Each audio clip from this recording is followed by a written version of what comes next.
Hay cosas que no son casualidades. El robo recurrente de niños no lo es. Sorpresivamente se ha levantado una ola de robos de infantes en el Estado de México y otras zonas como Tlaxcala que trascienden la simple coincidencia. Cada día desaparecen 16 menores en México.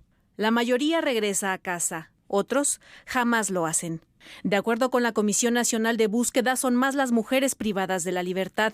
La base de datos del Registro Nacional de Personas Desaparecidas y No Localizadas indica que entre el 1 de diciembre de 2006 y el 24 de enero de 2022, 67.218 niñas, niños y adolescentes desaparecieron.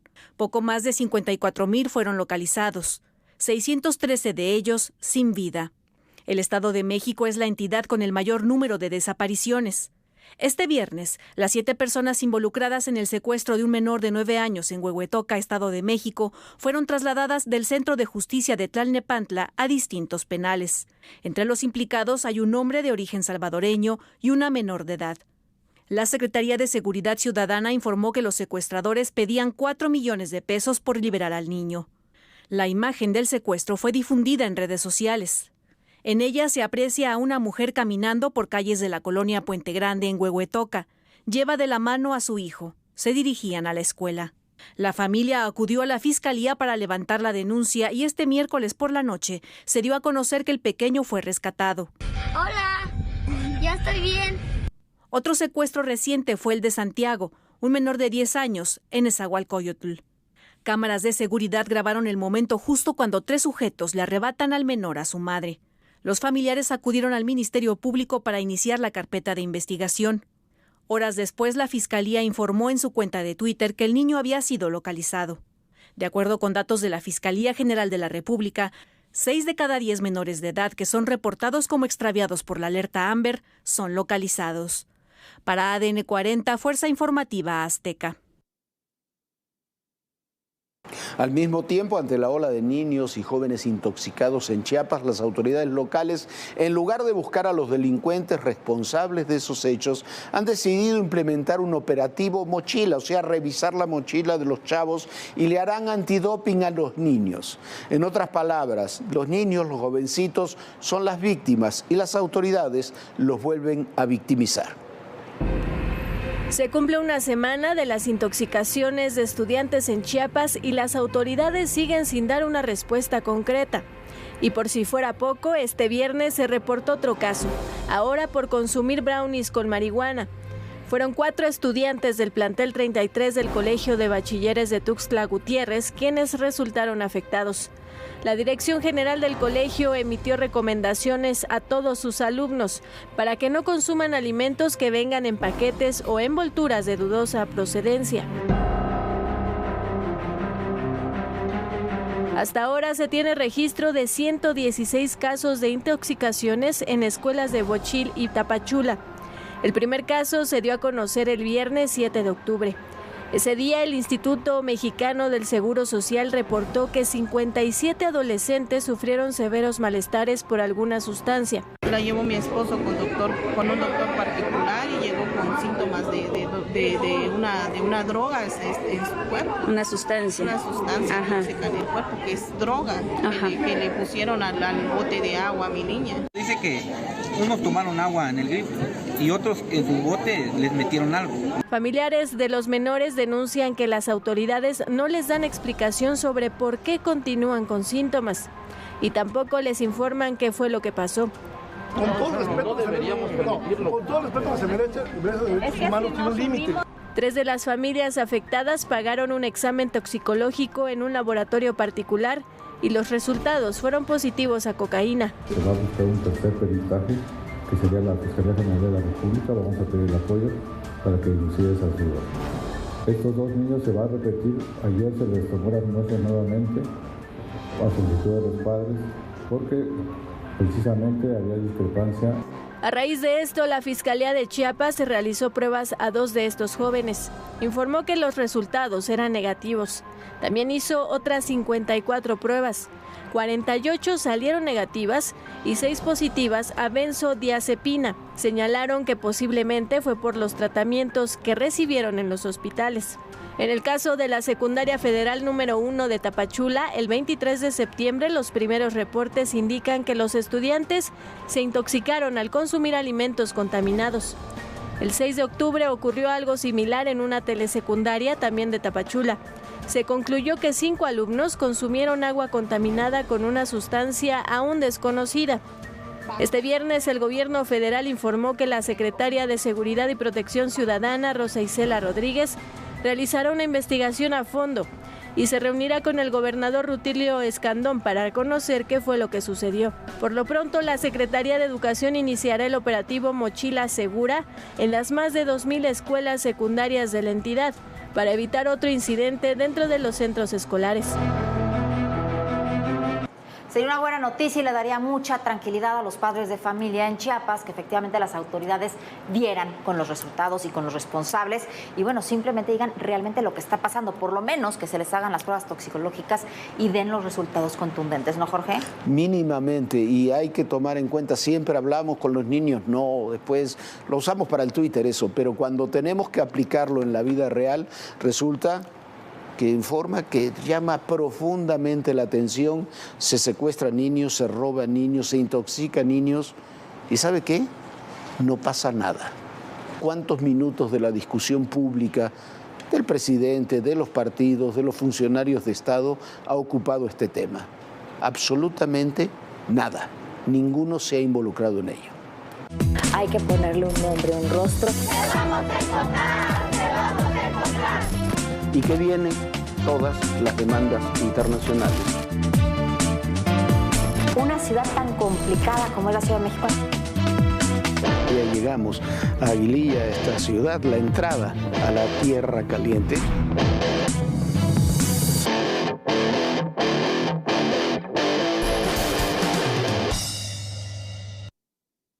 Hace exactamente 60 años el mundo estuvo más cerca que nunca de un conflicto nuclear. El 14 de octubre de 1962, aviones espías estadounidenses U-2 descubrieron en Cuba rampas de misiles balísticos con 42 ojivas nucleares y militares e ingenieros soviéticos instalándolas.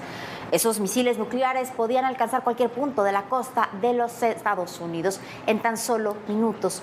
En respuesta, el presidente estadounidense John F. Kennedy ordenó bloquear Cuba y rodearla con unidades navales y aviones de combate, y Moscú contestó enviando más armamento a la isla, lo que situó al mundo al borde del enfrentamiento nuclear. Esta es la historia. The Soviet Union secretly introduced this menacing offensive military buildup into the island of Cuba. Era octubre de 1962. La humanidad estaba al borde de una de sus mayores crisis. Estados Unidos y la entonces Unión Soviética se enfrentaron tras la detección de misiles balísticos y nucleares enviados a Cuba. Nikita Khrushchev, líder soviético, estaba decidido a calentar la Guerra Fría. Proporcionó al gobierno de Fidel Castro el armamento para golpear a la Unión Americana, que un año antes le propinó un bloqueo comercial que hasta la fecha lo afecta. Para Khrushchev, el presidente estadounidense John F. Kennedy era un negociador blando y pensó que no actuaría con rigor ante la llegada de submarinos soviéticos a la isla. Para el 14 de octubre, el espionaje aéreo estadounidense constató que en Cuba había rampas soviéticas de misiles balísticos, es decir, bases militares. Y en 6 minutos, Estados Unidos logró obtener más de 600 fotografías de esas rampas que constataban la alianza entre Cuba y la Unión Soviética. Los consejeros de seguridad del presidente Kennedy decidieron que lo mejor era invadir la isla, bombardearla y evitar la sorpresa soviética. Pero había otras voces que pedían mesura. Al final, la mañana del lunes 22 de octubre, Kennedy dirigió un mensaje. Informó al pueblo estadounidense de la existencia de los misiles soviéticos en Cuba y de su decisión de imponer un cerco naval alrededor de la isla. Shall be the policy of this nation to regard any nuclear missile launched from Cuba against any nation in the Western Hemisphere as an attack by the Soviet Union on the United States. Mientras que los submarinos soviéticos tenían la orden de disparar si era necesario. La tensión creció en medio de negociaciones que no llegaban a ningún punto. En una reunión urgente del Consejo de Seguridad de la ONU, Estados Unidos mostró las fotografías que daban cuenta de las rampas y de cómo la URSS había roto los acuerdos. Para el sábado 27 de octubre, las defensas antiaéreas soviéticas instaladas en Cuba derribaron un avión estadounidense U-2 que sobrevolaba la isla. Enterado del incidente, Khrushchev propuso a Kennedy el desmantelamiento de las rampas soviéticas en Cuba, a cambio de la garantía de que los Estados Unidos no realizarían ni apoyarían una invasión a la isla del Caribe y que desmantelarían las bases de la OTAN situadas en Turquía. Los diplomáticos soviéticos y estadounidenses realizaron negociaciones secretas durante todo el día 27. De esas negociaciones se excluyó al gobierno cubano, que tenía una posición muy belicista. Kennedy y su gabinete aceptaron la oferta soviética el domingo 28 de octubre, con lo que se llegó a un acuerdo y se logró superar la crisis de los misiles.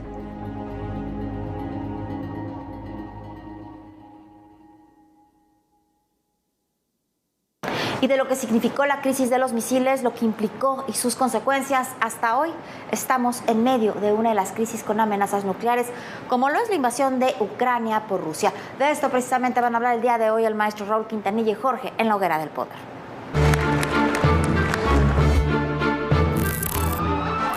Una visión oscura de la sociedad.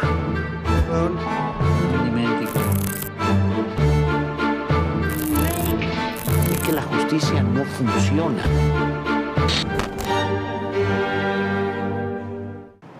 Bueno, la crisis de los misiles hace 60 años, como decíamos, como le mostrábamos en el reportaje, marcó a la sociedad de aquella época y sigue marcando hasta ahora. ¿Por qué? Porque fue el momento en que la humanidad estuvo más cerca de una guerra nuclear. Mucho más que lo que está incluso ahora con la invasión de Rusia a Ucrania y con las amenazas de Vladimir Putin. Maestro Raúl Quintanilla. ¿Cómo está, mi querido señor? ¿Cómo le va? Muy bien. ¿Y qué tema, no? Trabajaba y leía un poco sobre la crisis de los misiles en estos días y es un ejemplo, un gran ejemplo de resolución de conflictos y de toma de decisiones para evitar llegar a los límites, aunque se estuvo a horas de la posibilidad de una guerra nuclear. Sí, yo creo que es un prodigio de lo que se llama la dialogación, la negociación política. Cuando dice usted, mi querido maestro, que estuvimos en una situación, nosotros éramos pequeños, teníamos 7, 8 años, pero lo que se sentía en el mundo entero, o en el mundo occidental, pues yo no puedo hablar de lo que sucedía. En Occidente era otra cosa. Pero sí sucedía en Estados Unidos, en México, la sensación de que algo podía pasar. Inclusive las vidas se afectaron, la sociedad se afectó. ¿Qué quiere decir se afectó? Se hicieron simulacros, se hicieron cosas, se pensaron posibilidades de desastres. Se construyeron refugios atómicos. Porque la situación era el punto, creo que fue el punto más álgido de la Guerra Fría. El que cuando algo detona y provoca algo, ese detonador siempre es el punto más álgido, lo demás siempre será una consecuencia de ese detonador. ¿Qué había? Un líder soviético muy peculiar porque fue el líder menos esperado y más insultado por Stalin. Fue el que más fue humillado, el que más se burlaba, un hombre verdaderamente atropellado. Nadie pensó que él pudiera llegar a ser suceder a ser el sucesor de Stalin. Nadie lo pensaba. Por cierto, con raíces ucranianas. Indudablemente. Cuando Stalin hablaba georgiano, ellos sabían que algo raro iba a pasar. Khrushchev fue víctima de las humillaciones, del desprecio. Un hombre que llegó al poder, al máximo poder, al Politburó, en medio de una soledad. Fue algo muy paradójico.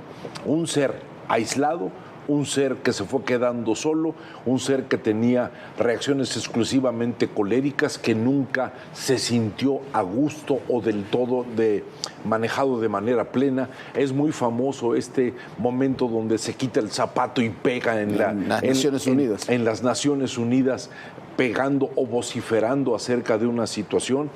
Y lo que sucedió con Cuba fue el detonador del famoso aislamiento o del bloqueo. Pues. Sí. Pero además hay un tema que ya hemos platicado en alguna ocasión aquí, hablando de Kennedy. Khrushchev toma la decisión de instalar misiles en Cuba porque cree que Kennedy es un presidente débil. Sí, después Kennedy, de los encuentros que habían tenido en Austria, ¿se acuerda? En Viena. En Viena, él considera a Kennedy un presidente débil, cree que le cuesta tomar decisiones, había fracasado en Bahía de Cochinos muy poco antes, y por eso decide instalar, es una provocación también, instalar misiles a 5 minutos de Estados Unidos, misiles nucleares, era una provocación, pero él pensó que Kennedy no iba a reaccionar, y la verdad Kennedy da una muestra de talento.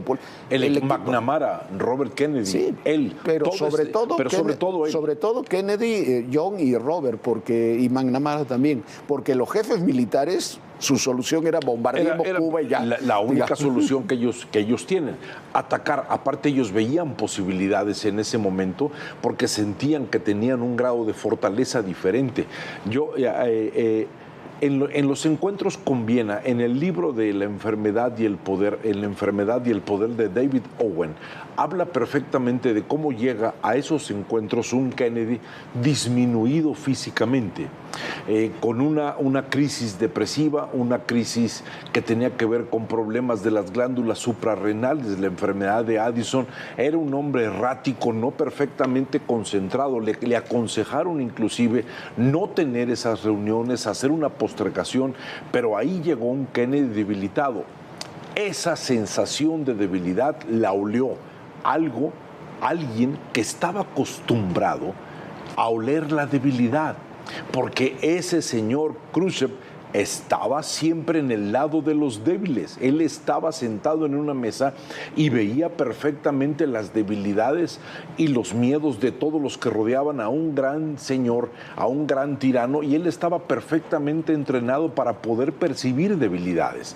Y en ese momento, entendiendo que ese hombre poderoso, como hacían sentir a ese gran héroe de guerra que era John Kennedy, un presidente joven, un presidente guapo, al considerarlo que no tuvo los niveles de enfrentamiento, consideró un proceso de oportunidad con un líder carismático, obscuro, absolutamente con tendencias a la violencia, como si fuera vamos a decir, uno de estos gentes que manejan el desorden en las escuelas, como era Fidel Castro, porque Fidel Castro estaba en el principio de su proceso energético para convertirse en algo. Y maestro, lo interesante del asunto es que muy poca gente sabe que es el principio del rompimiento entre el Che y Fidel Castro y Camilo Cienfuegos. Camilo Cienfuegos ya había muerto. Pero con el Che sí, porque el Che, bueno, como eso era el que había muerto, maestro, porque yo creo que también se lo echaron. También se lo echaron, pero bueno, pero el Che Guevara quería ir a la guerra y quería romper con la Unión Soviética. Porque él era bélico. Claro, era muy bélico, y por eso renuncia al gobierno cubano y se va a sus aventuras en el Congo y luego en Bolivia, donde muere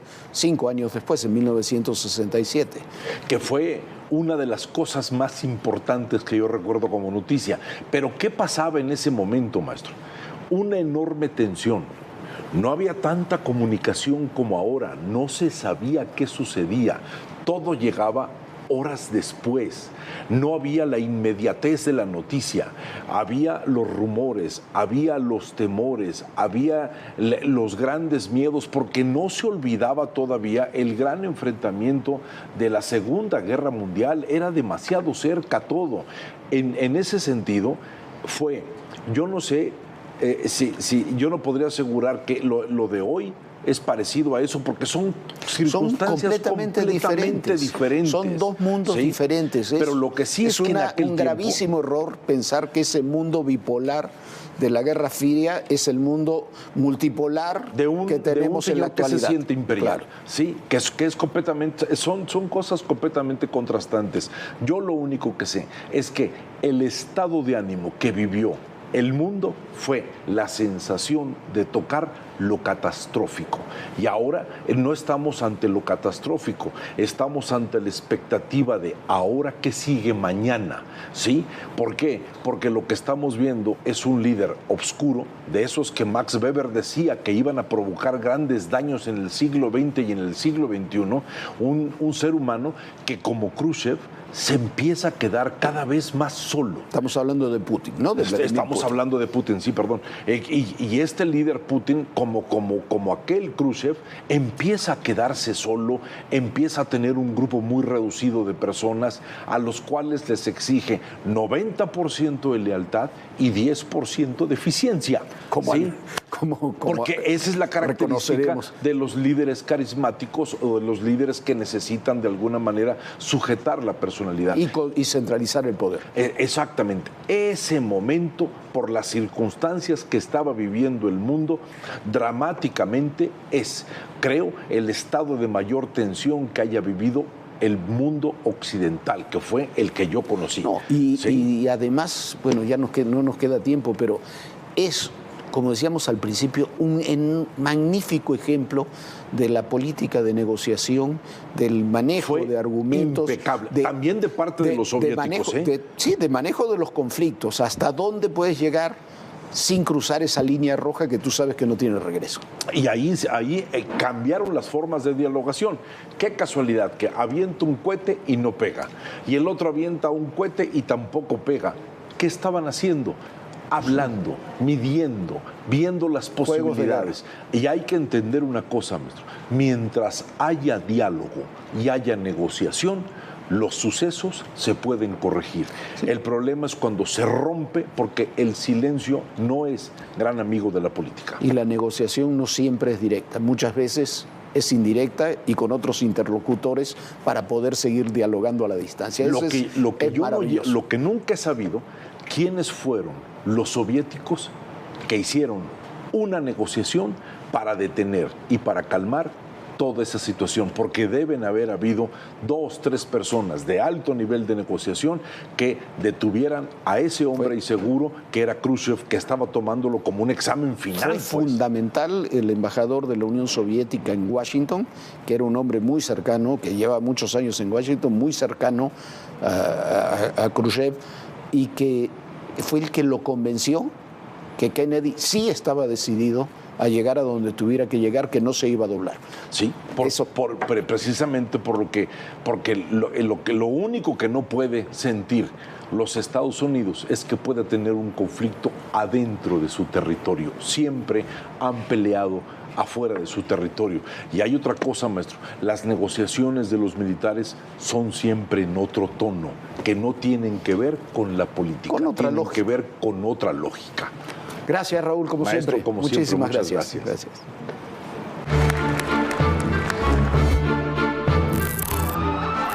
Una visión oscura de la sociedad.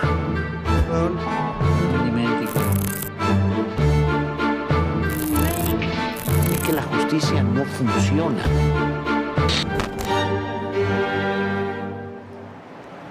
Y como siempre, qué ver, qué oír y qué leer este fin de semana. Ahora que estamos hablando de la crisis de los misiles, para entenderla a fondo y todo lo que sucedió en ella, cómo casi llegamos a la guerra nuclear y cómo se negoció para evitarla, vean una gran película del año 2000. 13 días, la protagoniza Kevin Costner y la dirige Roger Donaldson. Y la construye Donaldson como un gran thriller. El guión es maravilloso, con muchas enseñanzas históricas y políticas.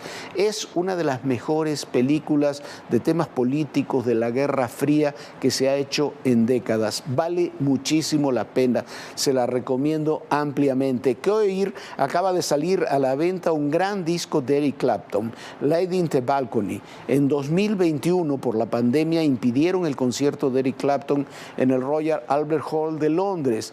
Clapton logró reunir a sus principales músicos en una casa y grabaron una suerte de unplugged, como estos que se hacían antes, con sus mejores temas. Hicieron un gran disco y un video con lo que iban a tocar en ese concierto, pero en una versión unplugged, desconectado. Hay infinidad de materiales de Clapton, incluyendo incontables conciertos, pero muchos de sus críticos dicen que este disco y este video están entre los 10 mejores que ha hecho ese extraordinario guitarrista que es Eric Clapton. ¿Y qué leer? Y hablando de Clapton, les recomiendo un libro que a quienes nos gusta el rock nos resulta imprescindible. Se trata de Pattie Boyd in Pictures, la historia de la célebre fotógrafa y musa de verdad de muchos músicos de los años 70, contada con palabras, pero sobre todo con mucho material fotográfico.